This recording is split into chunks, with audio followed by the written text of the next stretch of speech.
Vous avez la parole et certainement, on commencera par le président de la République démocratique du Congo, Joseph Kabila Kabange. Merci. Merci beaucoup. Merci beaucoup, mesdames et messieurs de la presse. Le 14e sommet de la francophonie vient de prendre fin à Kinshasa avec l'adoption de la déclaration de Kinshasa et 5 résolutions. La déclaration et les 5 résolutions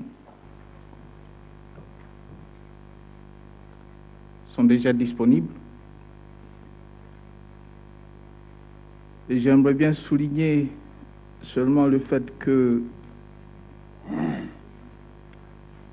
il y a eu un grand consensus autour de toutes les questions abordées pendant la conférence, pendant ces sommets,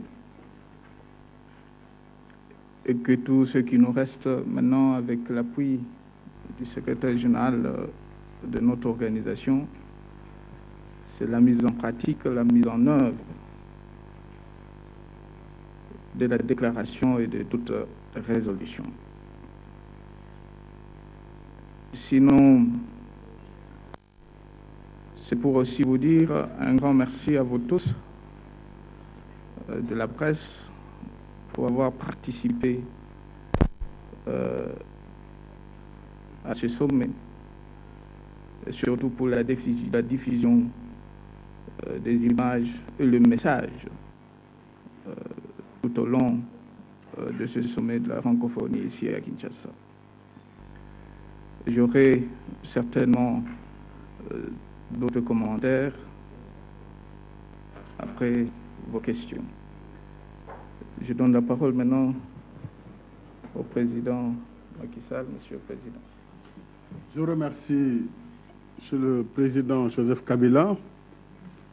Permettez-moi aussi, au moment où prend fin le 14e sommet de l'OIF ici même à Kinshasa, de vous exprimer la gratitude de ma délégation ainsi que la mienne pour la bonne organisation de ce 14e sommet, à tout point de vue.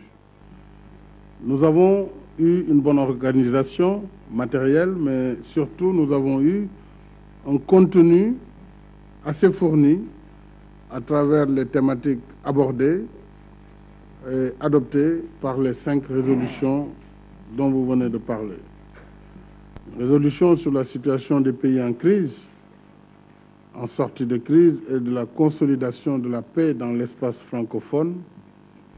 Une résolution également sur la situation au Nord Mali, la situation en RDC. Une résolution sur la piraterie maritime dans le golfe de Guinée et une sur la bonne gouvernance dans les industries extractives et forestières.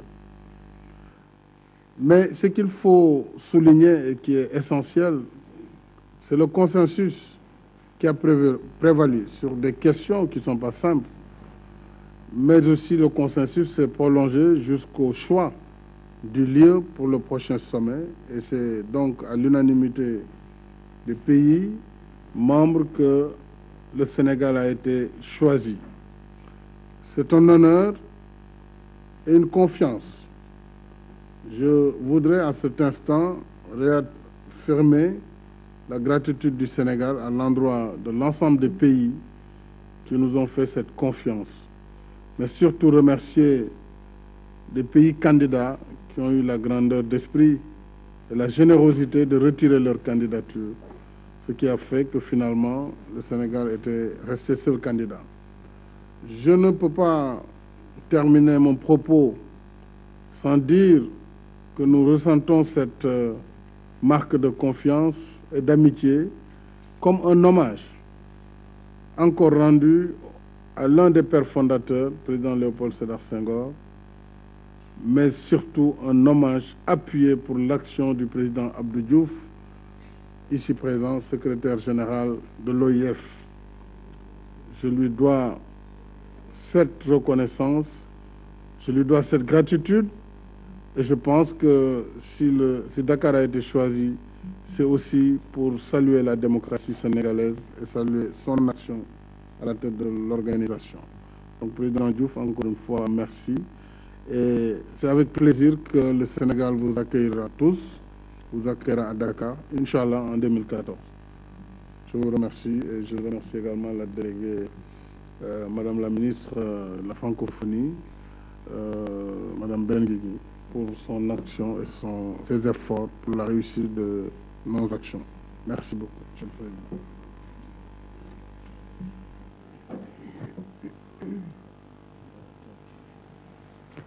Madame Benguigui. Merci. Mesdames et messieurs de la presse, comme l'a dit le Président, je tiens tout d'abord à remercier les autorités congolaises qui nous ont accueillis dans cette belle et grande ville Kinshasa. J'ai été particulièrement sensible à la chaleur de l'accueil de la population congolaise. C'est mon deuxième voyage et qui a, avec vraiment une grande joie pour moi, à participer activement à la vie du village de la francophonie et qui s'est largement exprimée au travers des différentes rencontres qui ont été organisées. Vous me permettrez aussi d'adresser mes félicitations et mes vœux de succès à la République du Sénégal qui accueillera en 2014 le 15e sommet de la francophonie. Qu'elle sache que nous serons à ses côtés pour un événement qui, nous n'en doutons pas, sera à nouveau un succès pour tous les francophones. Le sommet de Kinshasa a été un grand succès. Tous les chefs d'État et de gouvernement y ont exprimé leur confiance à l'égard d'une francophonie qui agit pour sa jeunesse et pour une mondialisation équitable. J'aime à rappeler cette phrase de Nelson Mandela qui dit « Ce qui est fait pour nous, sans nous, se fait contre nous ». Les États membres, avec force, ont exprimé leur solidarité à l'égard de la République démocratique du Congo, agressée à l'Est, et leur condamnation des exactions qui sont commises, en particulier à l'égard des femmes et des enfants. S'agissant du Mali, qui est une très grave crise, qui affecte l'espace francophone, j'ai constaté la complète unanimité pour soutenir l'action de la CEDEAO et de l'Union africaine pour mettre un terme rapide aux exactions commises dans le nord de ce pays par des groupes terroristes et criminels. Vous savez que la France soutiendra cette action. Merci. Monsieur le secrétaire général. Excusez-moi, je voulais avant tout remercier infiniment le président Diouf, parce que vraiment, j'ai pris mes fonctions au mois de juin, et fin juin, j'ai rencontré le président, et nous avons vraiment discuté très chaleureusement sur l'importance de ce sommet qui allait se tenir dans le plus grand pays francophone. Et vraiment, Monsieur le Président, vous avez l'énergie d'un jeune homme. Et je ne sais pas, je me dis que dans 2 ans, on vous retrouve pour le Sénégal, mais nous avons encore besoin de votre jeunesse, de votre enthousiasme et de votre chaleur humaine. Merci.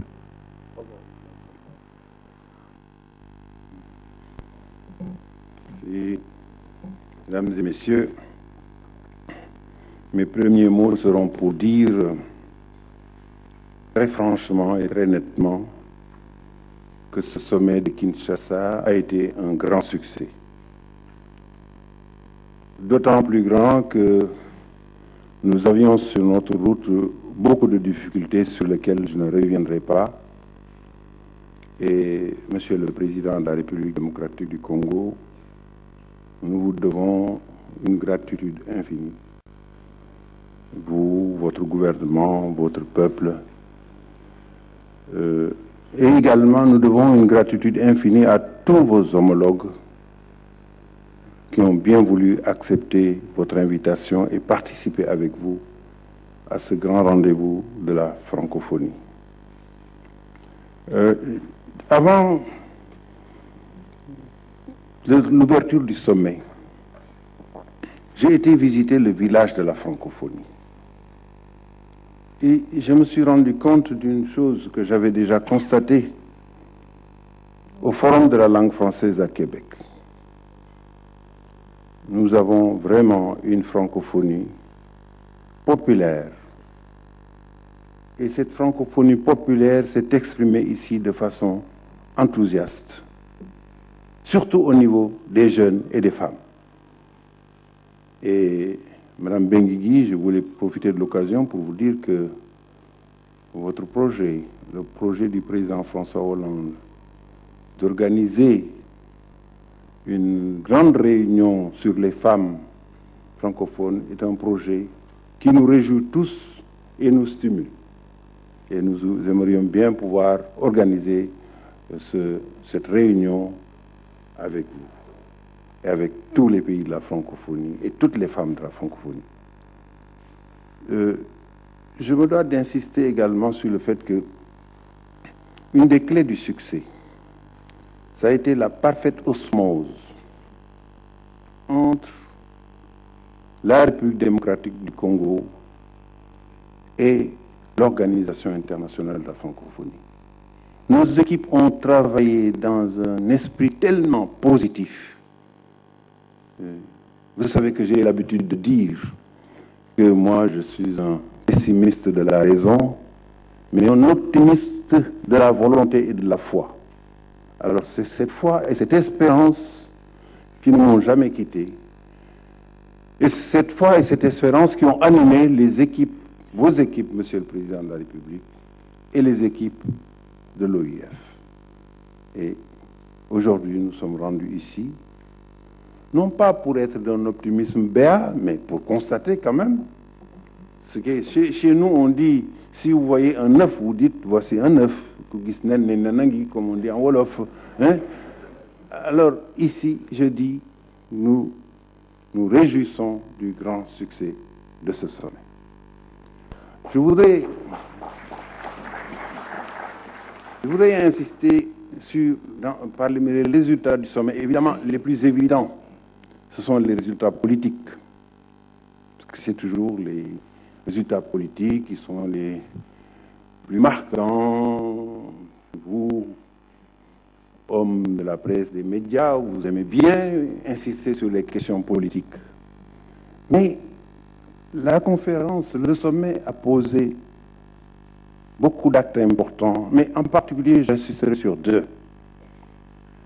C'est l'adoption d'une politique intégrée du français.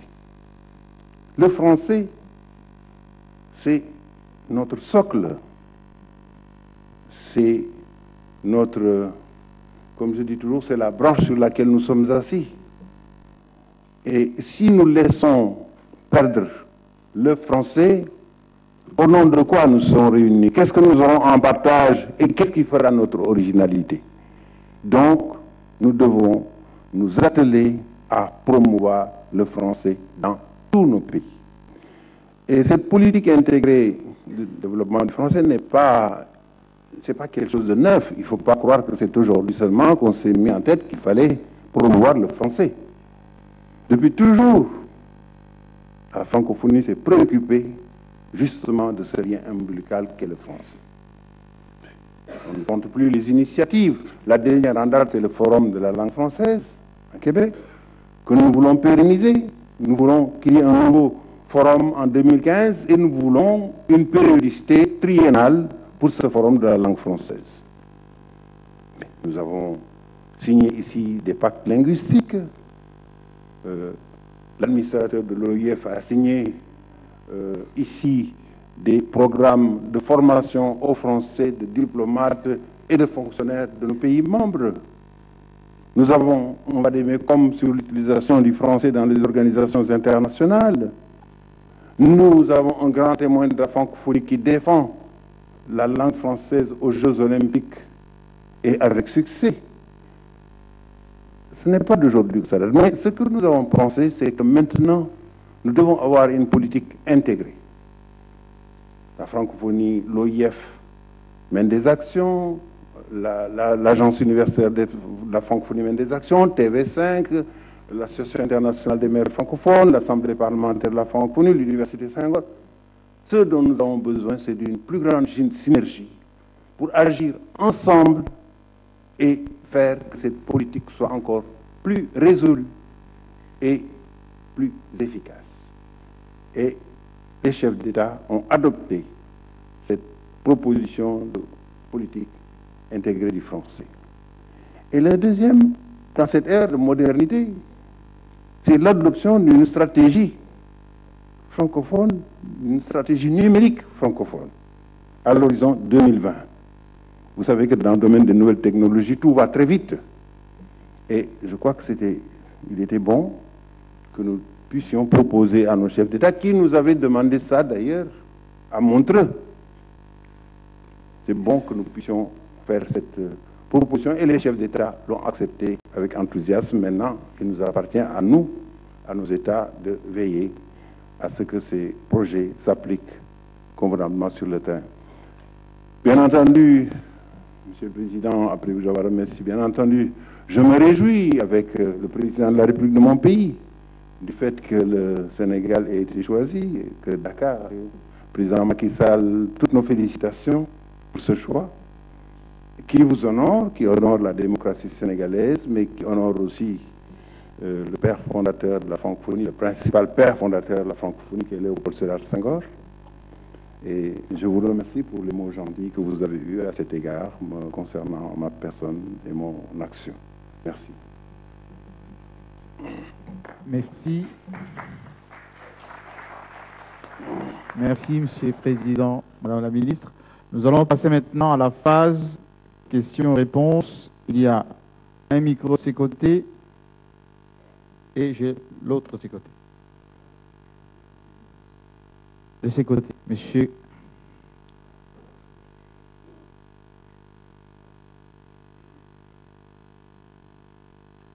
Merci. Willy Kalingay, journaliste de la RDC Géopolis Magazine. Ma question s'adresse au président Diouf, secrétaire général. Je voudrais savoir comment concilier la nécessité d'une exploitation des ressources naturelles qui exige aujourd'hui une culture transfrontalière par les moyens et par les techniques, à la garantie d'une souveraineté nationale qui souvent, elle, porte sur une vision nationale exclusive. Est-ce qu'au niveau de la francophonie, on a pu faire cette différence-là? Sur le plan technique, sur le plan des moyens, les ressources naturelles ont traversé nos frontières. Mais sur le plan des droits, sur le plan de nos lois, nous possédons encore ces ressources sur les papiers.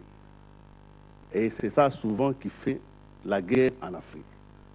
Avons-nous pensé à intégrer cette question-là de la possession exclusive des moyens juridiques à l'exigence internationale d'accès aux ressources naturelles?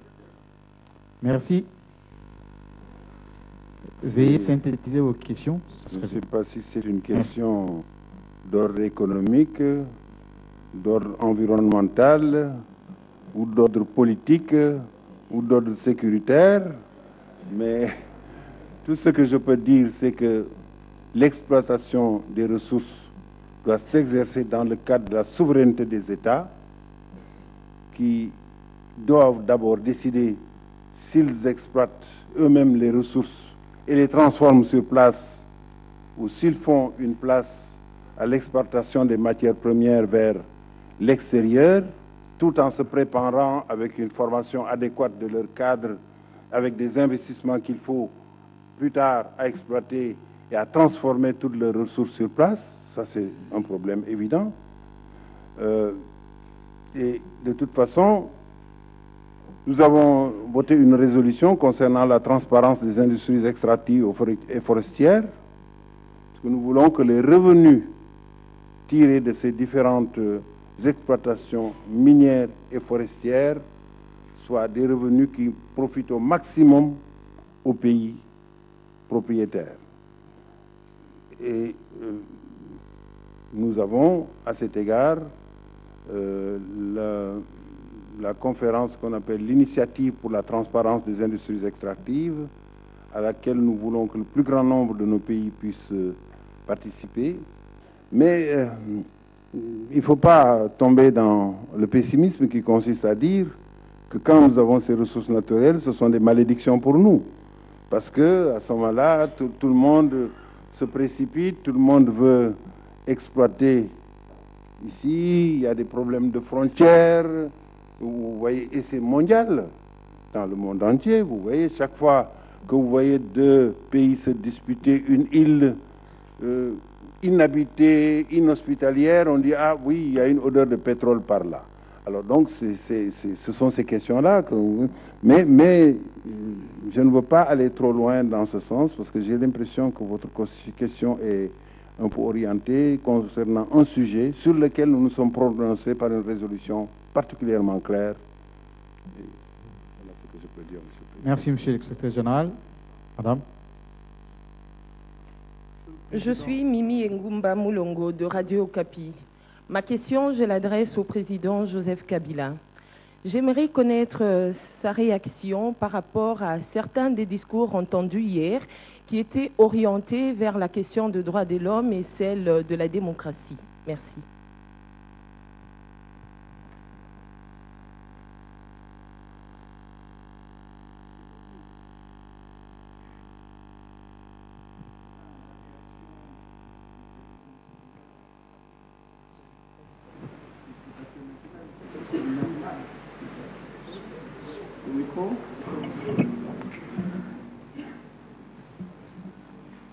Et là, ça va? Oui. Merci. Oui, la réaction du président Kabila est tout à fait normale, tout à fait naturelle. Tout d'abord, le Congo, la République démocratique du Congo, notre pays,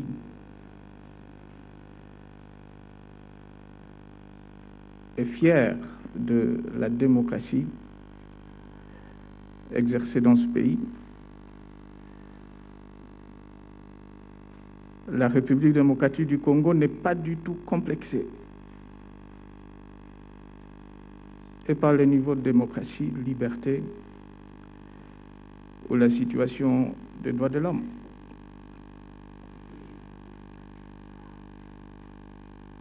S'il faut parler de la démocratie en République démocratique du Congo, alors il y a plusieurs points d'interrogation.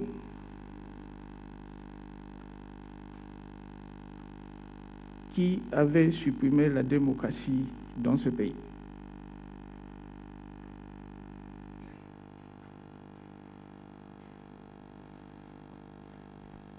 Deuxième question, qui avait rétabli la démocratie dans ce pays? Et troisième question, qui a peur de la démocratie en République démocratique du Congo?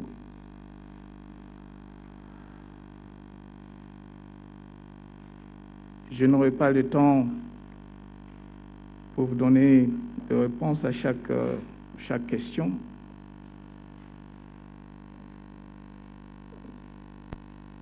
Mais nous pratiquons la démocratie dans ce pays par conviction.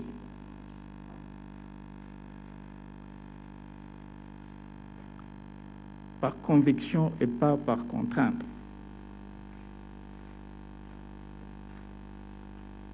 C'est notre choix. Et on est déterminé et nous pensons que on est sur la bonne voie.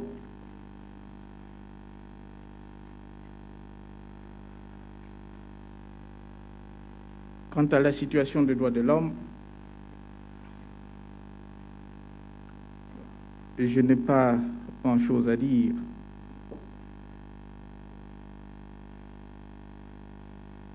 des exactions de droits de l'homme, principalement à l'est du pays, sont dues à la guerre qui nous est imposée depuis maintenant 7 ou 8 mois dans les territoires de Rutshuru, dans plusieurs localités, Bunagana, Rumangabo, etc., etc. Si vous faites allusion à la situation des droits de l'homme sur toute l'étendue du territoire national, je me répète, le Congo n'est pas du tout complexé. Et chaque fois qu'il y a eu des abus des droits de l'homme, des manquements graves,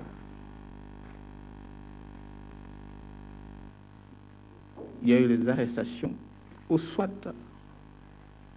un procès, ou plusieurs procès. Et actuellement, il y a un procès qui est en cours. Je n'aimerais pas évoquer ni parler de ça. Mais en gros, nous pensons que ce soit sur la question des droits de l'homme, démocratie, liberté, au-dessus de la bonne voie, on n'est pas du tout complexé.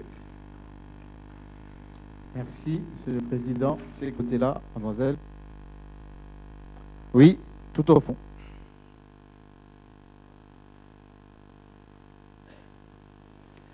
Je suis Magloire Paloukou de Radio Kivu 1, émettant de Goma, à l'est de la République démocratique du Congo. Ma question est adressée au secrétaire général de la francophonie. Excellence, je viens de parcourir la résolution sur la situation en République démocratique du Congo, donc la déclaration de Kinshasa. Je remarque que le Rwanda s'est réservé sur la condamnation de ceux qui commettent des exactions à l'est du pays. Est-ce que cette déclaration aura de valeur si le Rwanda s'est réservé sur 2 points essentiels, vous qui croyez à la volonté? Merci. Nous sommes un sommet composé d'États souverains. Nous essayons chaque fois d'obtenir des consensus et Monsieur le Président de la République démocratique du Congo l'a dit, nous avons réussi à obtenir des consensus sur tout le texte. Sur cette résolution, effectivement, nous avons obtenu un consensus sur l'ensemble de la résolution à l'exception de ces 2 articles. Tout État est souverain. Le Rwanda s'en est expliqué publiquement, en tout cas à huis clos, au cours de nos sessions, dit qu'il ne pouvait pas souscrire à ces 2 articles, non pas pour des raisons de principe, mais pour des raisons de contexte liées aux efforts en cours au niveau de la conférence générale des Grands Lacs, qui privilégie plutôt le dialogue. Bien sûr, nous avons des normes et des principes. Moi, secrétaire général de la francophonie, quelques jours avant de venir ici, j'ai signé avec le président de la Cour pénale internationale un accord de coopération. Notre organisation est résolument engagée dans la lutte contre l'impunité. Donc, il était impossible, par principe aussi de notre côté, il était impossible de ne pas laisser ces 2 articles en l'état. Mais encore une fois, je ne condamne personne, je ne critique personne, je considère simplement que chaque État est souverain et libre de ses choix et également de sa stratégie de négociation pour arriver à un résultat donné. Alors, je pense que vous devriez plutôt poser la question aux autorités rwandaises. Merci. Merci, secrétaire général. Il faut que la presse internationale, oui, il y a une question là.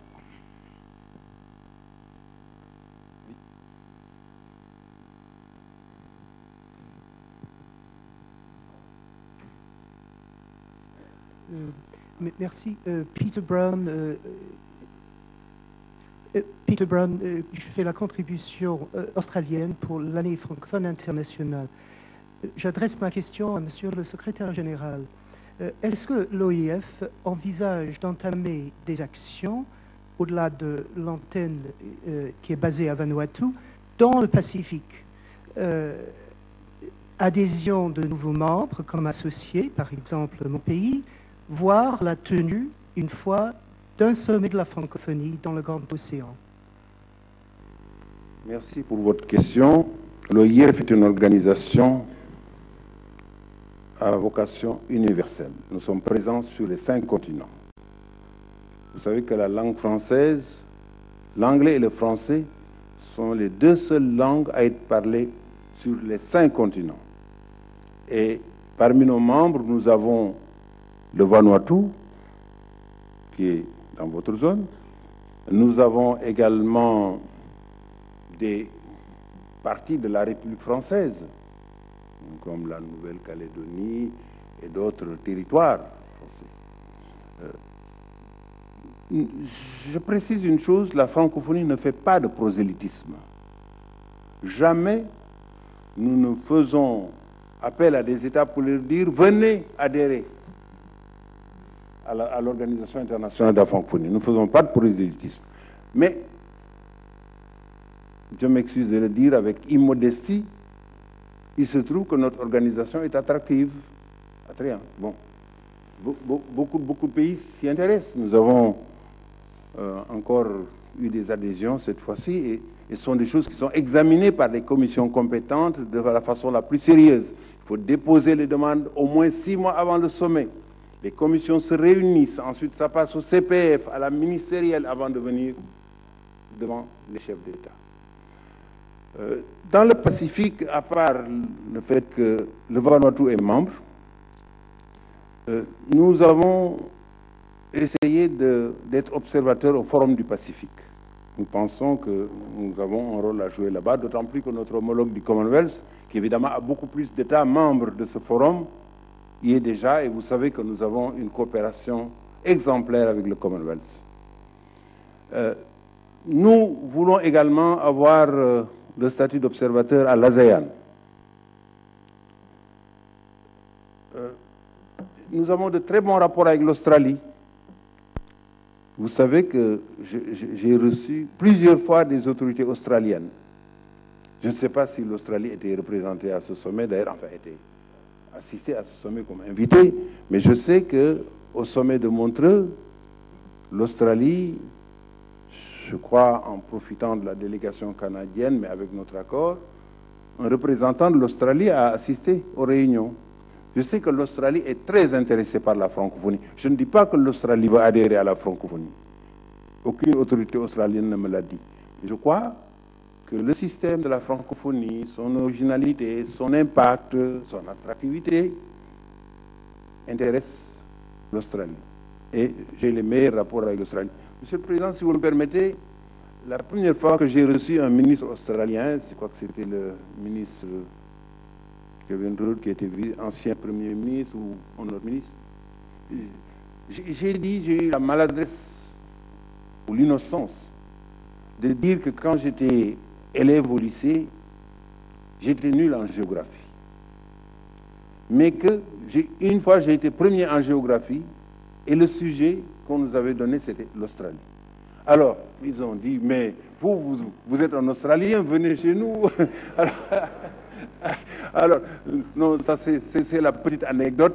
C'est vrai que j'ai toujours eu une sorte de penchant très fort pour l'Australie. Je sais pas, c'est dû à mes lectures, aux films que j'ai vus, voilà.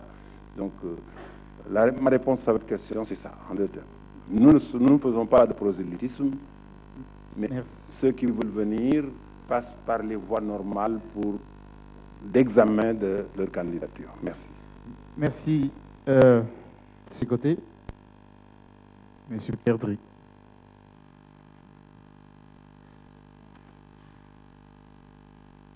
Ma question s'adresse au président Joseph Kabila, Philippe Perdry de Jeune Afrique.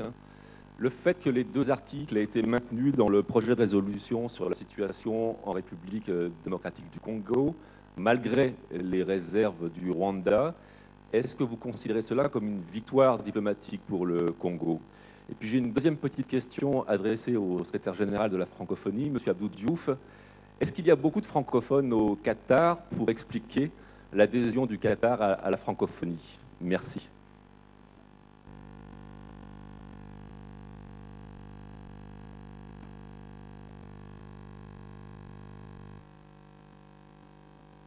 Merci beaucoup. Enfin, l'idée de l'adoption de la résolution sur la République démocratique du Congo avec les réserves du Rwanda, l'idée n'était pas de donner une victoire diplomatique à la République démocratique du Congo. Pas du tout. Et la position du Rwanda n'a jamais changé. Le Rwanda a toujours maintenu cette même position depuis Addis Ababa, à la toute première réunion de pays des Grands Lacs, et successivement à Kampala, à New York. Alors, en ce qui me concerne, je n'étais pas du tout surpris. Est-ce que c'est une victoire diplomatique? Je ne pense pas. Je ne pense pas. L'essentiel, c'est que le texte ou cette résolution a été adoptée par tout le monde, sauf le Rwanda.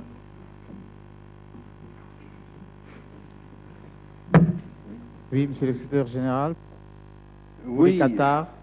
Oui, je ne sais pas si c'est à moi qu'il faut poser cette question, puisque ce sont les chefs d'État qui décident. Non, non. Ce que je sais, c'est que il y a des francophones au Qatar, c'est sûr. Parmi les Qataris, les citoyens qataris, mais il y a beaucoup. Vous savez qu'au Qatar, il y a beaucoup plus de résidents que de citoyens du Qatar. Et parmi les résidents, il y a beaucoup de francophones. En plus, le Qatar a une politique très volontariste de formation aux Français. Création de lycées, création d'une radio francophone. Peut-être bientôt Al Jazeera aura, me dit-on, une antenne en Afrique, peut-être au Sénégal. Je ne sais pas si le président Macky Sall est informé. Il y a beaucoup de signes qui montrent qu'il y a un volontarisme francophone dans l'apprentissage du français au Qatar. Cela dit, je ne peux pas entrer dans le secret des délibérations, mais la commission qui a examiné le dossier du Qatar, la commission qui a été saisie en premier lieu, a pris une certaine décision. Le Conseil permanent de la francophonie a adopté cette décision, puis ensuite il y a eu la ministérielle et le sommet des chefs d'État.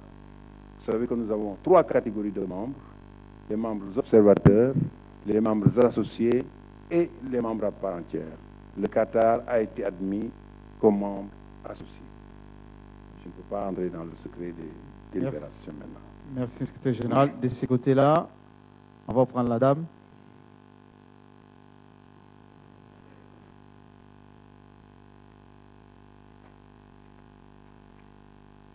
C'est Solange Kwale Pembele, journaliste à Antenne A. Ma question, je l'adresse à Monsieur le secrétaire général, Monsieur Abdou Diouf.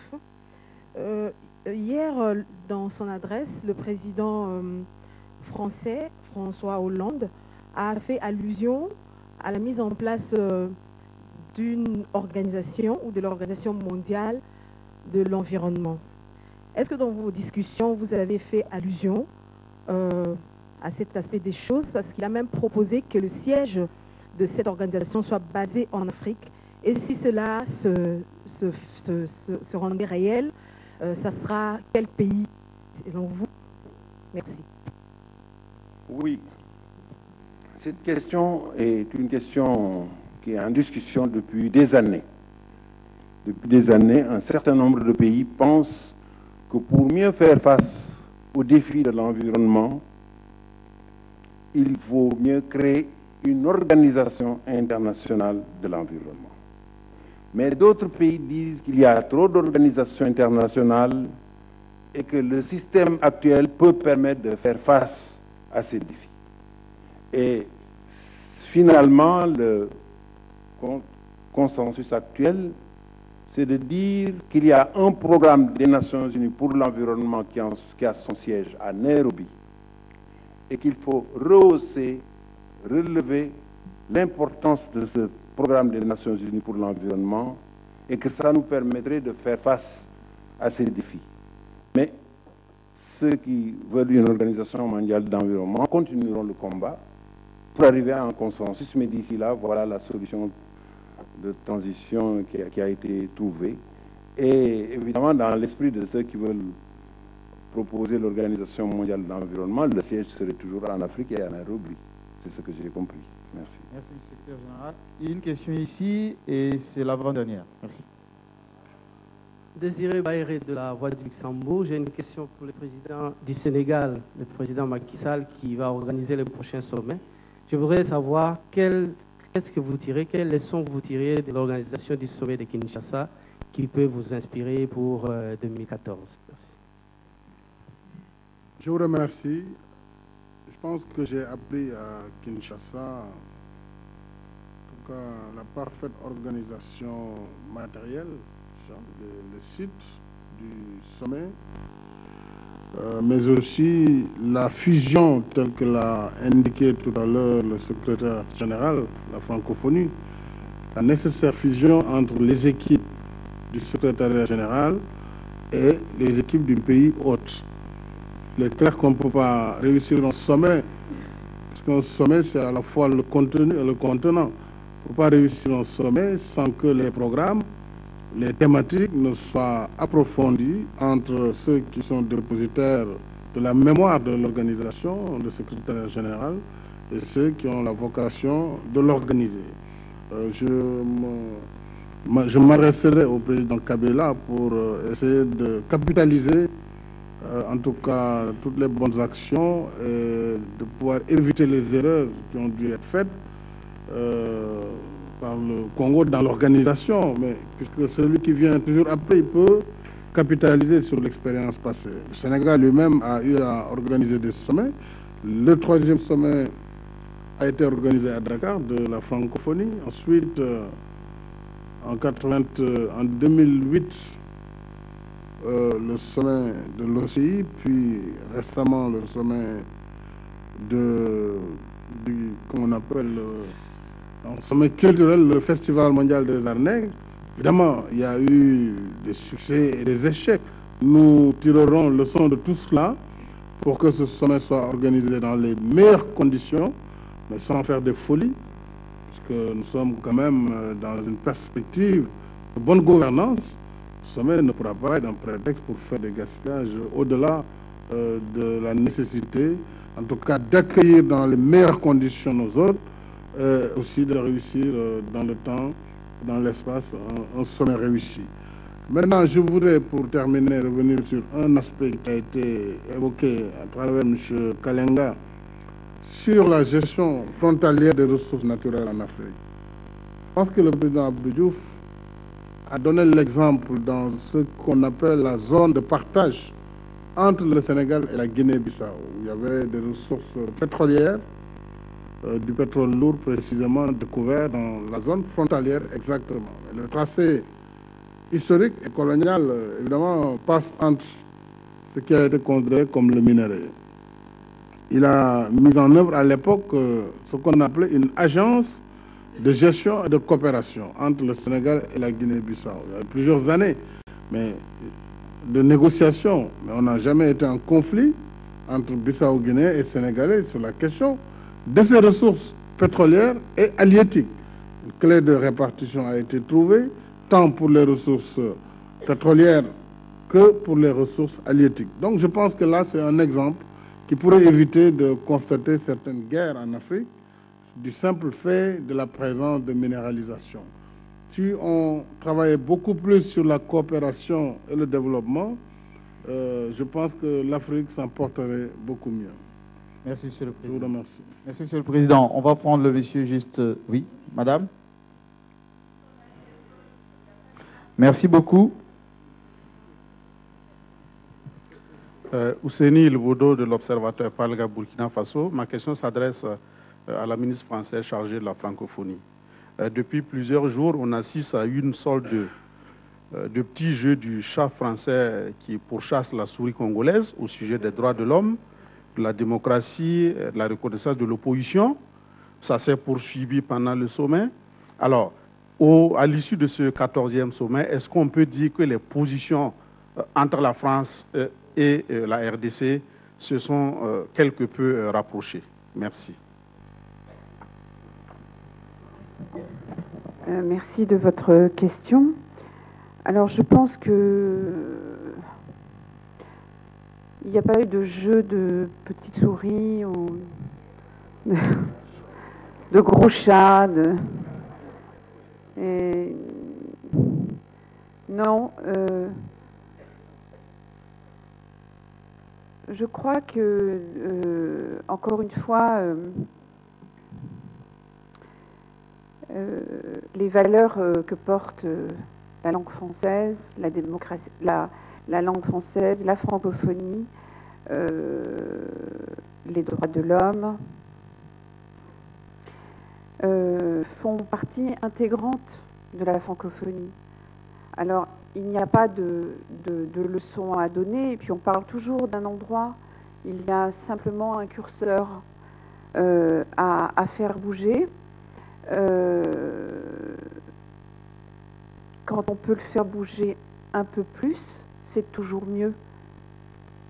Donc, sincèrement, il n'y aura jamais de jeu. Je crois que nous avons montré la volonté, une grande volonté, et pour ma part aussi, je crois que je suis venue faire un premier voyage il y a quelques mois à Kinshasa, et j'ai compris aussi toute l'importance de ce grand pays.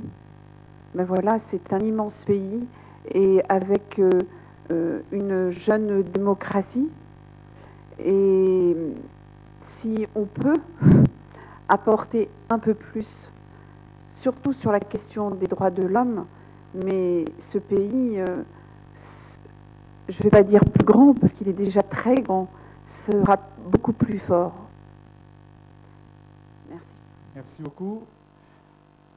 Monsieur le Président, Monsieur le Secrétaire Général, Madame la Ministre, merci beaucoup pour toutes les réponses. Je voudrais remercier les confrères d'avoir participé activement à cette conférence qui clôture donc ces 14e semaines de la francophonie ici à Kinshasa.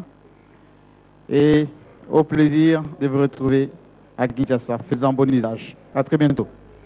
Et restez assis, s'il vous plaît, avant que leur Excellence se déplace. Restez assis.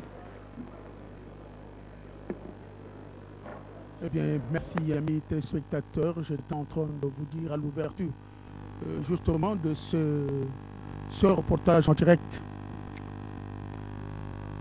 animé conjointement ou collégialement par le président de la République démocratique du Congo, Joseph Kabila Kabange, le président sénégalais Macky Sall,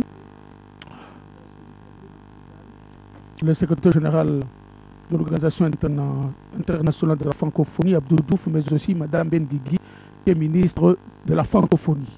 Ce point de presse a tiré sur beaucoup de questions, et là, je sentais de solliciter l'intervention de Fossa Tombissa. Fossa Tombissa, tous les points ont été abordés sans tabou. Je dois vous avouer que même la question la plus épineuse a été posée. Et vous voulez dire la question la plus épineuse, c'est la question sur les droits de l'homme?